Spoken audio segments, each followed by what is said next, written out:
Il est 11 heures à Kinshasa. Très heureuse de vous informer et de vous retrouver sur ces plateaux. Mesdames et messieurs, bienvenue à ces bulletins d'information. L'adoption et examen du calendrier des matières de la session ordinaire de mars 2023 à l'Assemblée nationale qui va essentiellement porter sur les questions politiques et sociales de ce pays. Ces calendriers prévoient aussi l'examen de la proposition de loi sur la congolité de Noël Tchani. Suivez.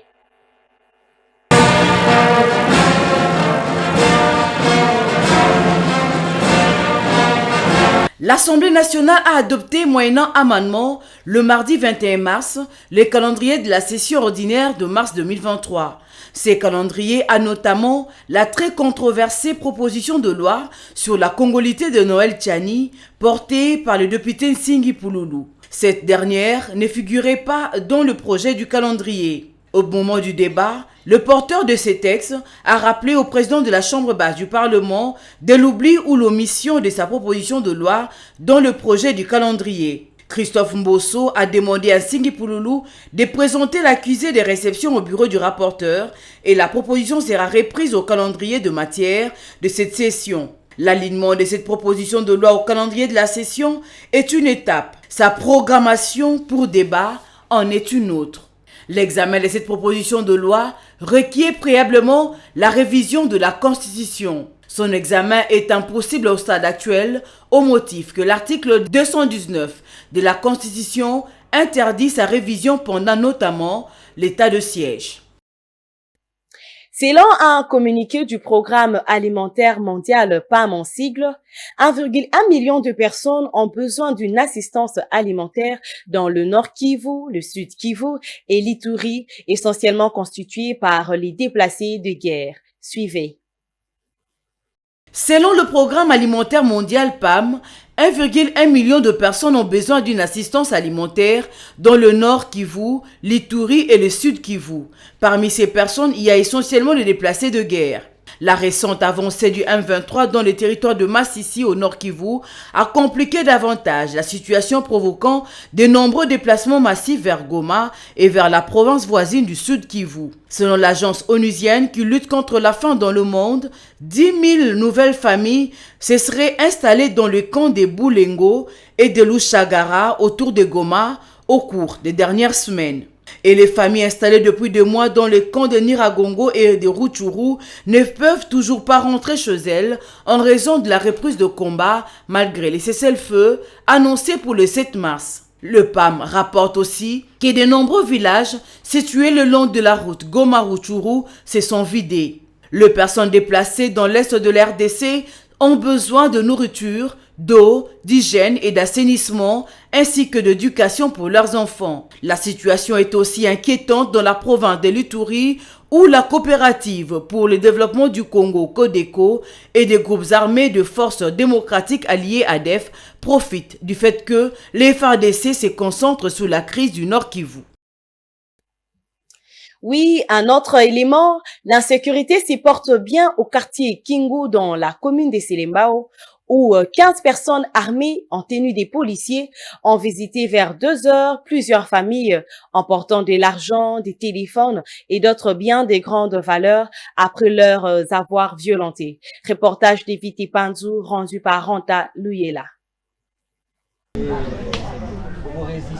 L'insécurité devient récurrente dans la commune de Selembao, au quartier Kingu, cité Camping. C'est mardi 21 mars, vers 2 heures du matin, une bande de criminels a fait irruption dans plusieurs parcelles situées sur l'avenue Mwango. Ils étaient au total 15 hommes, armés, habillés en uniforme de policiers. Pendant leur opération, ces malfrats ont violenté, emporté de l'argent, des téléphones, des biens de grande valeur, puis ont tenté de violer les filles.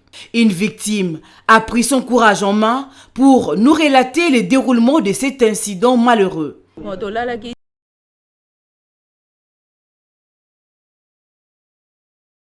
C'était vers 2 heures du matin. J'ai senti des gens frapper à la grande porte. Puis, c'était chez nos locataires. J'ai lorgné pour savoir qui c'était. Aussitôt, Mes locataires se sont mis à crier parce que le bandit avait fait irruption dans leur maison et emporté l'argent et d'autres biens. Puis c'était le tour de l'autre voisin. Nous avons aussi entendu des cris. Ils les ont ligotés et ont pris de l'argent. Après, ils se sont dirigés chez moi. Nous demandons d'ouvrir la maison. Un jeune garçon de chez moi a ouvert, puis ils les ont ligotés. Tout juste après adressé à moi, me demandant de l'argent. Puisque j'en avais pas, ils ont tenté de violer mes filles. Par après, ils m'ont donné 2 coups et sont allés dans ma chambre pour fouiller. Sous les lits et partout ailleurs, ils ont récupéré le peu d'argent que j'avais, ainsi que tous les téléphones.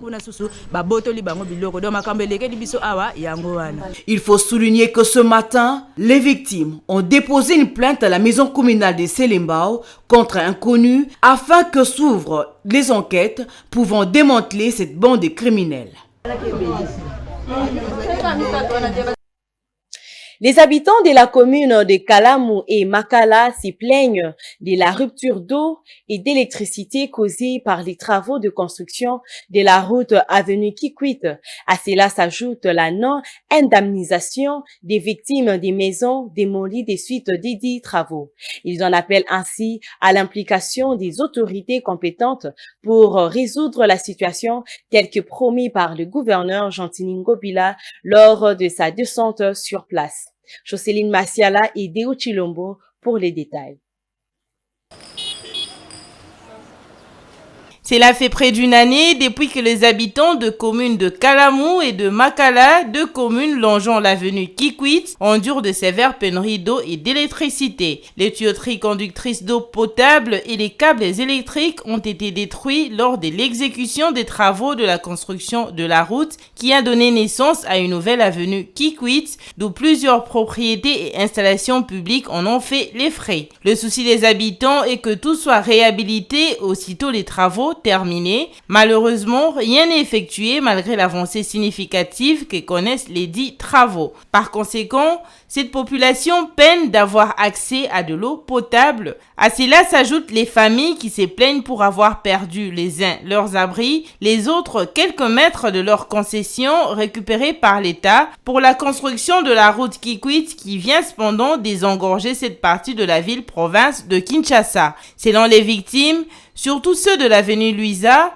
le gouverneur Gentini Ngobila Mbaka avait lors de sa descente sur place reconnu les dégâts et aurait pris l'engagement d'indemniser les victimes. Malheureusement, sans suite favorable. D'autres par contre soutiennent que les espaces démolis appartenaient bel et bien à l'État congolais, c'est plutôt la population qui avait violé l'espace public.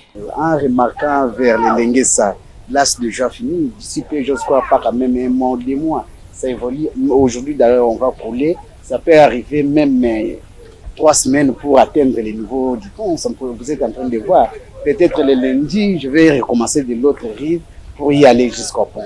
Oh bon, il faut patienter quand même. Il faut patienter. On est en train d'observer. Ça va, on va ouvrir. D'ici le mois de mai, peut-être. Mais d'ailleurs, c'est un peu loin.